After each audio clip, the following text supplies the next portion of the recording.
In today's video, I am going to teach you how to refund a subscription in Stripe. Start by making sure you are already signed in to your Stripe dashboard and that you are working in the correct Stripe account. This is important if you manage more than one business or workspace.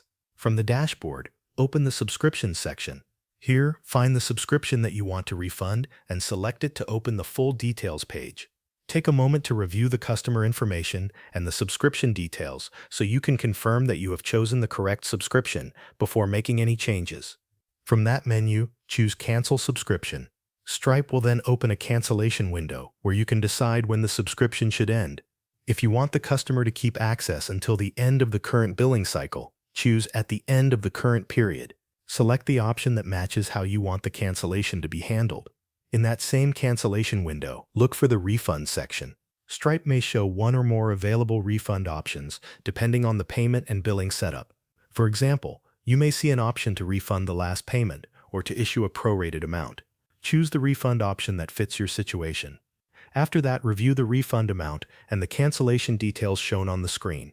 Make sure the timing of the cancellation is correct and that the refund amount matches what you want to send back to the customer. This is the point where you should double-check everything before you confirm the action.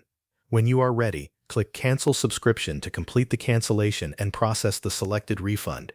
Stripe will update the subscription and create the refund record. Give it a moment to finish processing. Next, open the related payment details and confirm that the refund appears on the payment record. This helps you verify that the refund was successfully created. You should also return to the subscription details and check that the subscription status matches the cancellation option you selected, whether that means it is canceled immediately or set to end at the close of the current billing period. Thanks for watching. That covers everything you need to know.